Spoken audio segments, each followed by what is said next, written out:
Hello, and welcome back to Voyage of a Time Wanderer. Today, as you can tell from the casual angle, I am here for a reading vlog.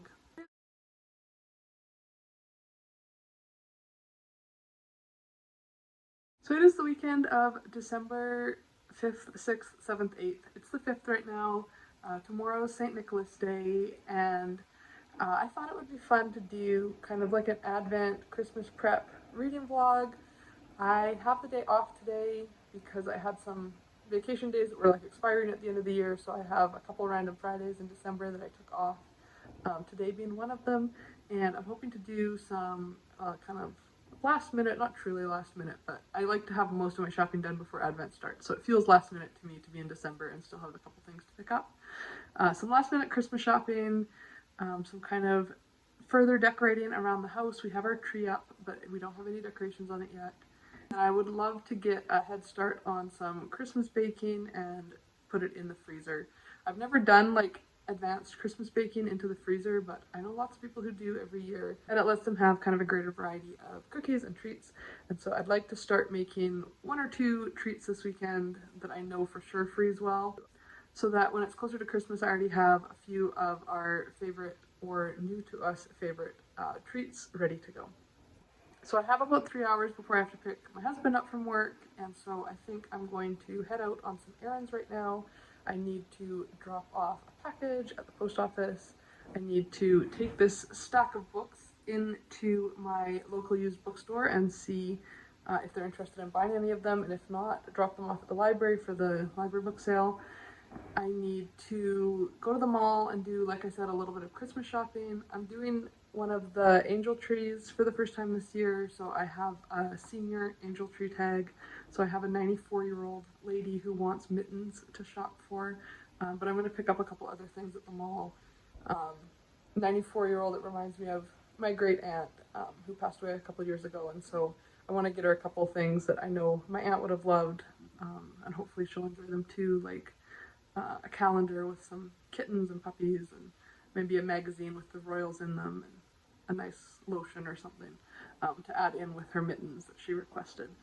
So I'm excited to do that, and I'm hoping to hit up the bookstore because I always get one of the blind date with a book packages for my stocking. And I think that's pretty much it for the errands I want to run today. And maybe go to the nursery because it started snowing already here, so I always love walking through like their greenhouse, but also they bring in some different fun drink mixes and stuff for the holidays that I want to check out.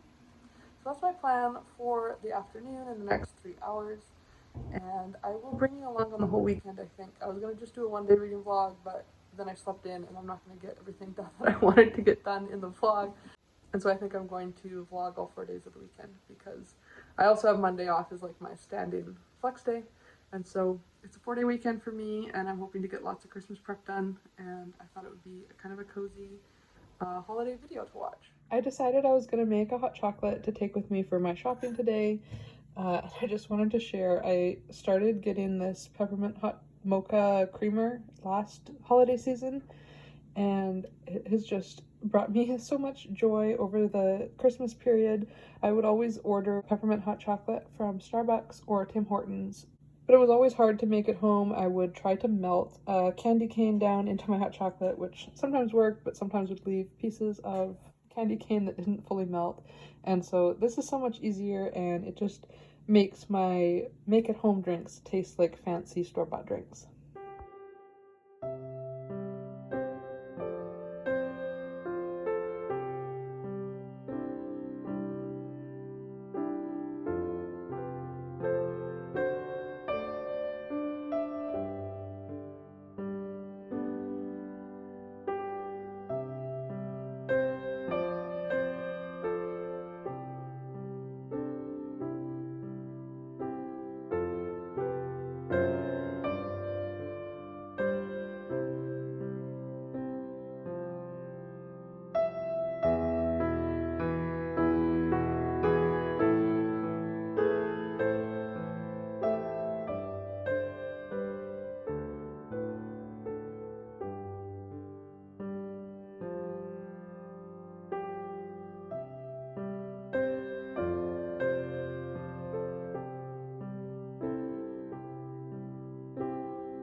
wanted to come on and film a quick closing clip for this Advent weekend vlog. I hope you enjoyed coming along with me for my 4-day weekend.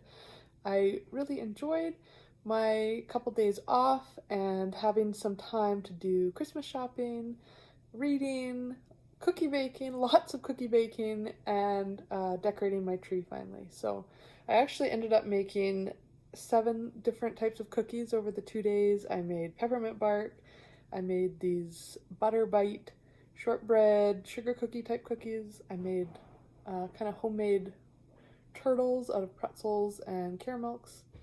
I made chocolate cathedral windows. I made our traditional Lebkuchen, which are like a spiced gingerbread with a raspberry jam filling and then chocolate icing. I made Taylor Swift's chai cookie recipe, and then I made sugar cookie fudge. So my freezer is well stocked. There's a couple that I know will have eaten through before Christmas. So I have a few more days off around Christmas and I'll make another batch of our favorites, but the rest are in the freezer and will be pulled out for Christmas. So it's nice to be ahead of the Christmas baking, and I'm pretty much done Christmas shopping. There's a few other little stocking stuffers I want to pick up, but otherwise done Christmas shopping, and I had a lot of fun shopping for my senior angel tree ticket, and so I'm going to be dropping that off later today. And I also enjoyed my reading this weekend. Unfortunately, both the books I was reading this weekend are 3-star reads. I think one of them I'm done and it's for sure a 3-star read, or probably more of a 3.5-star read, and the other one I'm still reading and I think will end up being a 3-star read. So the one book I finished was the audiobook of All the Water in the World by Eiren Caffall. This is kind of a futuristic dystopian climate change apocalypse type novel where a teenage girl and her family have taken refuge in the American Museum of Natural History in New York as climate change has resulted in sea level rise and mass flooding, taking out like whole cities along the eastern seaboard of the United States. It was billed as Station 11 meets the mixed up files of Mrs. Basil E. Frankweiler, which are 2 of my all-time favorite books, which is why I was so excited to pick it up.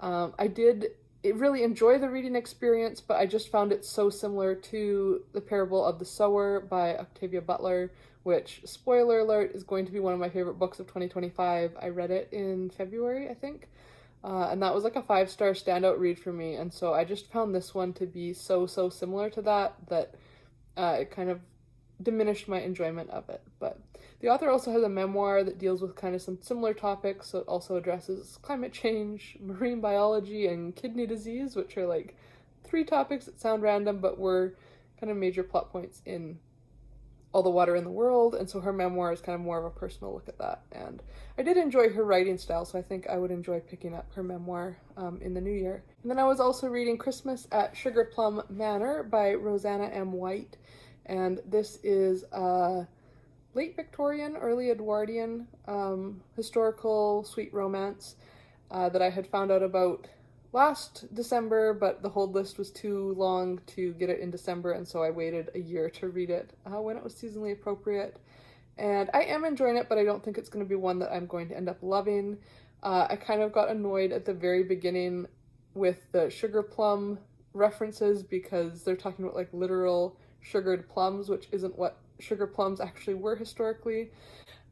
But that's like me being like a culinary history nerd to have that as a complaint, so I think that like having that irritation at the beginning has affected how much I'm able to enjoy the rest of it. And as well, there's kind of this odd nutcracker angle to it, which is kind of grating on me. But I'm hoping the romance part of it will make up for these like historical complaints that I have, because the 2 main characters seem pretty sweet. So looking forward to finishing that. I'm reading it on Libby, and then I'm starting the audiobook for Silas Marner, which is Kate Howe's Patreon book club pick for December, and I think there's some Christmas scenes in that, which is why we're reading it this month.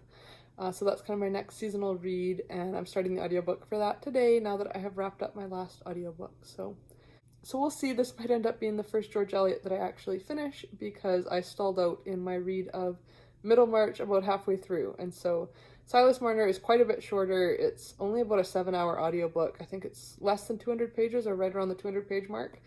which is significantly shorter than some of her other works. And so I'm excited to have a classic to dig into for the rest of this week. So I hope you're all having a lovely Advent, that you're doing some seasonal Christmas, December-related reading that is enjoyable as you prepare for Christmas. And until next time, enjoy wandering through the pages of a good book. Bye.